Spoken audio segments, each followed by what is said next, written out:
ത്രിയേക ദൈവതിരുനാമത്തിൻ്റെ മഹത്വം ഉണ്ടാവട്ടെ. കർത്താവിൽ അനുഗ്രഹിക്കപ്പെട്ട സഹോദരങ്ങൾ, നോമ്പിലെ 5-ാം ആഴ്ചയിലേക്ക് നാം പ്രവേശിക്കുക. ഈ 5-ാം ആഴ്ചയിൽ തുടങ്ങുന്നത് 5-ാം ഞായറാഴ്ച കൂനിയായ സ്ത്രീയെ കർത്താവ് സൗഖ്യമാക്കുന്ന സംഭവത്തോടു കൂടിയാണ്. വിശുദ്ധ ലൂക്കോസിൻ്റെ സുവിശേഷം 13-ാം അധ്യായത്തിൽ മാത്രമാണ് ഈ സംഭവം രേഖപ്പെടുത്തിയിരിക്കുന്നത്. കൂനിയായിരിക്കുന്ന സ്ത്രീയുടെ സൗഖ്യത്തെക്കുറിച്ച് വിശുദ്ധ കൈസറിയയിലെ ബസേലിയോസ് പറയുന്നത്, മനുഷ്യനെ സൃഷ്ടിച്ചിരിക്കുന്ന ദൈവം മുകളിലേക്ക് നോക്കി, നേരെ നോക്കി മുകളിലേക്ക് നോക്കുവാൻ തക്കവണ്ണമാണ്.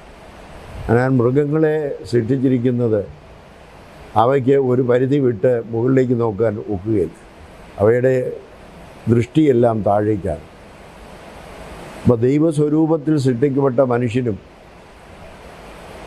ദൈവസ്വരൂപത്തിൽ സൃഷ്ടിക്കപ്പെടാത്ത ആ മൃഗത്തെക്കുറിച്ചുള്ള അദ്ദേഹത്തിൻ്റെ ഒരു അവലോകനമാണ്. ഒരു കാര്യം ഇവിടെ വളരെ വ്യക്തമാണ്. മറ്റുള്ളവരെ പോലെ രോഗികളായിരിക്കുന്നവരോ രോഗമില്ലാത്തവരോ മറ്റുള്ളവരെ പോലെ യേശുവിനെ കാണാൻ അവൾക്ക് കഴിയില്ല. പക്ഷേ അവൾ സുന്നഗോഗിൽ പ്രാർത്ഥിക്കാൻ വരുന്നവളാണ്. ആ വിവരണത്തിൽ നമ്മൾ മനസ്സിലാകുന്നുണ്ട് 18 വർഷമായി രോഗബാധിതയായിരുന്നു, അഥവാ കൂന് ഉണ്ടായവളാണ്. അപ്പോൾ ഈ 18 വർഷവും യേശുവോടെ വരുമെന്നറിഞ്ഞുകൊണ്ടല്ല, അവൾ സാധാരണ പോലെ തന്നെ സുന്നഗോഗിലെ ആരാധനയ്ക്ക് വരിക. ഇത് നമ്മെ പഠിപ്പിക്കുന്ന ഒരു കാര്യം, എത്രമാത്രം നമുക്ക് രോഗങ്ങളോ ദുഃഖങ്ങളോ പ്രയാസങ്ങളോ ഉണ്ടെങ്കിലും ദൈവാലയ ആരാധനയെന്ന് നാം ഒരിക്കലും മാറാതിരുന്നെങ്കിൽ മാത്രമേ ദൈവത്തിൻ്റെ കാരുണ്യം നമുക്ക് കിട്ടുകയുള്ളൂ. 18 വർഷമായിട്ട് അവൾ ശ്രമിച്ചിരുന്നുവെങ്കിലും അവൾക്ക് യാതൊരു പ്രത്യാശയുമില്ലാതെ യേശുവിനെ കാണുമെന്നോ സൗഖ്യം കിട്ടുമെന്നോ എന്നുള്ള ഒരു അറിവുമില്ലാതെ അവൾ സുന്നഗോഗിൽ വന്നതാണ്. യേശു വന്ന് വരുമെന്നും അവൾ അറിഞ്ഞിരുന്നില്ലായിരിക്കും. പക്ഷേ ഇവിടെ നമ്മൾ കാണുന്നത് നമ്മുടെ രോഗങ്ങളുടെയും ദുഃഖങ്ങളുടെയും നമ്മുടെ പ്രയാസങ്ങളുടെയും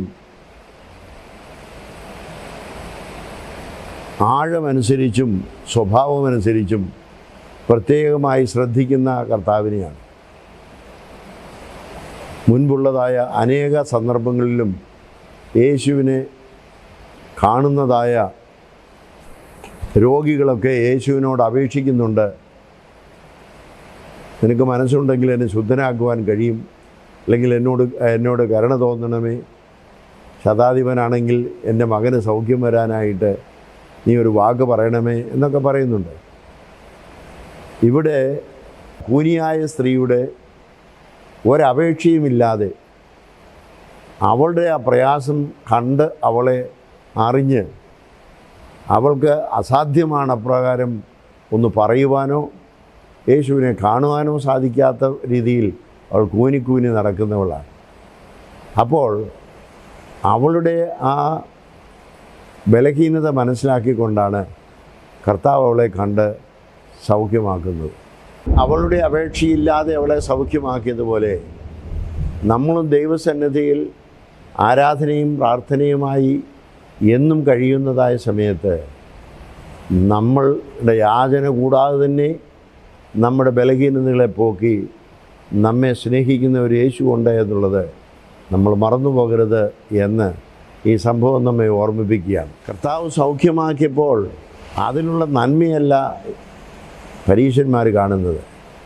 നേരെ മറിച്ച് സുന്നഗോഗിലുള്ളവർ എല്ലാവരും, അല്ലെങ്കിൽ പ്രമാണിമാരായിരിക്കുന്നവർ പരീശന്മാരും ഒക്കെ പറയുന്നത്, ശാബത്തിൽ സൗഖ്യമാക്കപ്പെടാൻ വരരുത് എന്നുള്ളതാണ്.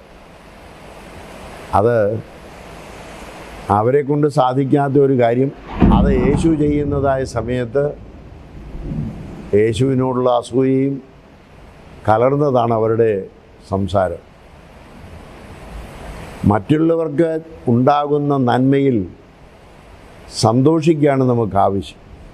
മറ്റുള്ളവർക്ക് ഉണ്ടാകുന്ന നന്മയിൽ അസൂയപ്പെടുകയല്ല ദൈവം നമ്മിൽ നിന്ന് പ്രതീക്ഷിക്കുന്നത്. ആരും ദൈവത്തിൻ്റെ കരുണ കൂടാതെ ആർക്കും ഒന്നും ലഭിക്കുന്നില്ല. എനിക്ക് ലഭിക്കുന്നത് പോലെ മറ്റുള്ളവനും ലഭിക്കുവാൻ, അല്ലെങ്കിൽ എനിക്ക് ലഭിക്കാത്തവ മറ്റുള്ളവന് ലഭിക്കുവാൻ ദൈവത്തിൻ്റെ ഇഷ്ടമാണ്. അതുകൊണ്ട് ദൈവം ആർക്ക് നന്മ ചെയ്താലും അതിൽ സന്തോഷിക്കാനുള്ള മനസ്സ് നമുക്കുണ്ടാവണം. അതാണ് പരിശുദ്ധനായ പൗലോസ് റോമാലേഖനത്തിൽ പറയുന്നത്, സന്തോഷിക്കുന്നവരോട് സന്തോഷിക്കുകയും ദുഃഖിക്കുന്നവരോട് ദുഃഖിക്കുകയും ചെയ്യുവീൻ എന്ന് പറയുന്നത്. കേവലം നിയമങ്ങളിൽ അധിഷ്ഠിതമായി അവർ സംസാരിക്കുമ്പോൾ കർത്താവ് വളരെ ലളിതമായി അവരോട് പറയുകയാണ്, നിങ്ങൾ കാളയെയും കഴുതയുമൊക്കെ വീട്ടിൽ നിന്ന് ഇറക്കിക്കൊണ്ടുപോയി വെള്ളം കുടിപ്പിക്കുന്നുണ്ടല്ലോ, ശാബത്ത് ദിവസം തന്നെ അത് അനുവദിച്ചിരിക്കുന്നതാണ്. അങ്ങനെയെങ്കിൽ 18 വർഷമായി രോഗബാധയായി കൂനിയിരിക്കുന്ന ഇവളെ സൗഖ്യപ്പെടുത്തുന്നത് ശരിയല്ലേ? ഇപ്പം ന്യായപ്രമാണത്തിൻ്റെയോ നിയമങ്ങളുടെയോ നൂലാമാലകളിൽ കരുണയുടെ മനസ്സ് നഷ്ടപ്പെടരുത് എന്നുള്ളതാണ്. നിയമങ്ങൾ നമ്മെ അങ്ങനെയാണ് ബന്ധിക്കുന്നത്. നമ്മുടെ വസ്തുക്കളോ ധനങ്ങളോ എന്തെങ്കിലും മറ്റുള്ളവർക്ക് പങ്കുവെക്കണമെന്ന് ഒരിടത്തും നിയമമില്ല. പക്ഷെ ആ നിയമങ്ങൾക്ക് അതീതമായിട്ടാണ് കർത്താവ് പറയുന്നത്, നിൻ്റെ സഹോദരനെ നിന്നെപ്പോലെ തന്നെ സ്നേഹിപ്പീനെന്ന് പറയും. ആ സ്നേഹം കേവലം വാക്കിൽ വല്ല ഒതുക്കേണ്ടത് എന്ന് പറയുന്നുണ്ട്. കാരണം വിശുദ്ധ മത്തായിയുടെ സുവിശേഷം 25-ാം അധ്യായത്തിൽ പറയുന്നുണ്ട്, ഞാൻ രോഗിയായത് നിങ്ങൾ വന്ന് കണ്ടു, ഞാൻ വിശന്നു ഭക്ഷണം തന്നു, ഞാൻ ദാഹിച്ചു കുടിക്കാൻ തന്നു എന്നൊക്കെ പറയുമ്പോൾ നിന്നെ ഞങ്ങൾ ഒരിടത്തും അങ്ങനെ കണ്ടില്ലെന്ന് പറയുമ്പോൾ ഈ ചെറിയവരിൽ ഒരുവരും നിങ്ങൾ ചെയ്തതെല്ലാം എനിക്ക് ചെയ്തിരിക്കാവുന്നു എന്ന് പറയുകയാണ്. അപ്പോൾ അതുകൊണ്ട് സഹോദരനെ നിന്നെപ്പോലെ തന്നെ സ്നേഹിക്കുക എന്ന് പറഞ്ഞാൽ സഹോദരൻ കുറവുള്ളവനായിരുന്നാൽ അവൻ്റെ കുറവ് തീർക്കുക എന്നുള്ളതാണ്. അതാണ് നിയമത്തിൽ അനുവദിക്കാത്ത. നിയമം പറയുന്നില്ല എനിക്കുള്ളതെങ്കിലും മറ്റാർക്കെങ്കിലും വീതിയും വെക്കണമെന്നൊന്നും ഒരു നിയമവും പറയുന്നില്ല. അപ്പോൾ നിയമത്തിന് അതീതമായി കരുണ മനുഷ്യൻ്റെ ഹൃദയത്തിൽ നിന്ന് ഉണ്ടാവണമെന്നുള്ളത് നമ്മെ പഠിപ്പിക്കുന്ന ഒരു കാര്യമാണ്. ശാപത്തിൻ്റെ നിയമത്തിന് അതീതമായി കരുണയുണ്ടാകുമ്പോഴാണ് കുനിയായവൾക്ക് സൗഖ്യം ലഭിച്ചത്. ഇത് നമുക്ക് വലിയൊരു സന്ദേശമാണ് നൽകുന്നത്. കഷ്ടപ്പെടുന്നവരും പ്രയാസപ്പെടുന്നവരുമായിരിക്കുന്നവരെ നിയമബന്ധിതമായിട്ടല്ല സഹായിക്കേണ്ടത്. നേരെ മറിച്ച് ആർദ്രതയുള്ള ഒരു ഹൃദയം നമുക്കുണ്ടെങ്കിൽ അവരെ സൗഖ്യമാക്കുവാൻ, അവരുടെ ആവശ്യം നമ്മളോട് ആവശ്യപ്പെടാതെ സൗഖ്യമാക്കും. കർത്താവ് അങ്ങനെയാണ്. അവൾ ആവശ്യപ്പെടാതെ അവളെ സൗഖ്യമാക്കി. നമ്മോട് ആവശ്യപ്പെടാതെ മറ്റുള്ളവരെ സൗഖ്യമാക്കുവാൻ നമുക്ക് കഴിയും. നോമ്പിലെ വ്യാഴാഴ്ച നമസ്കാരത്തിൽ പറയുന്നുണ്ട്, നമ്മോട് മറ്റുള്ളവർ ആവശ്യപ്പെട്ടിട്ടല്ല, അവരുടെ ആവശ്യം കണ്ടറിഞ്ഞ് അവരെ ചെന്ന് സഹായിക്കുന്നതാണ് നോമ്പിൻ്റെ പ്രവൃത്തി എന്ന് പറയുന്നുണ്ട്.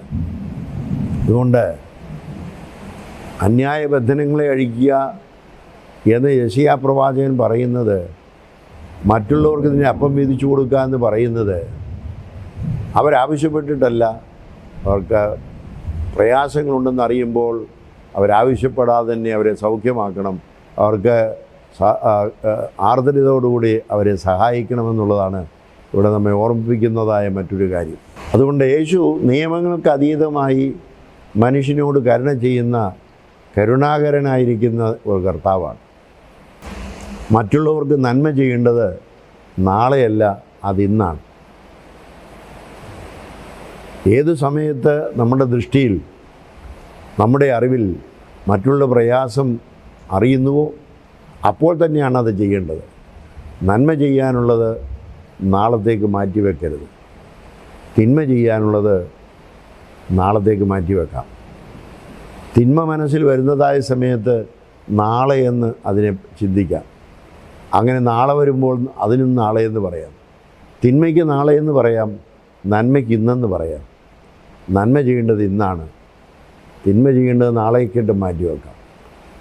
കാരണം നാളെ നന്മ ചെയ്യുവാൻ സാധിക്കുമോ എന്ന് നമുക്കറിയില്ല.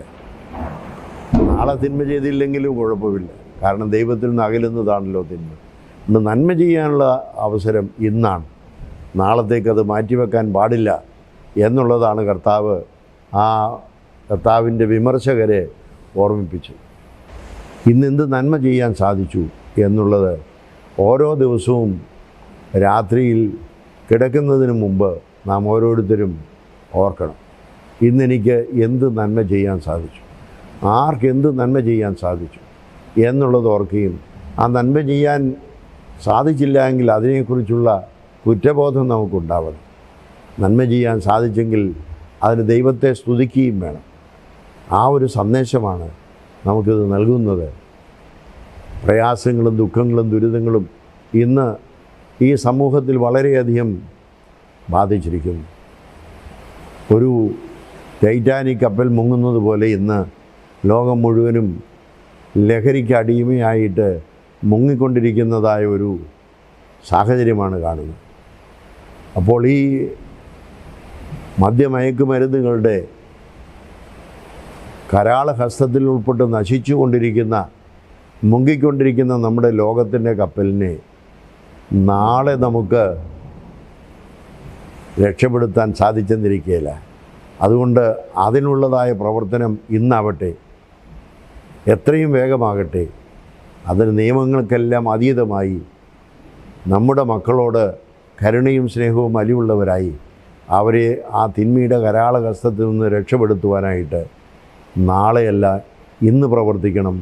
അതിനുള്ളതായ മനസ്സ് നമുക്കുണ്ടാവട്ടെ എന്ന് പ്രാർത്ഥിച്ചുകൊണ്ട് എൻ്റെ വാക്കുകളെ ചുരുക്കട്ടെ.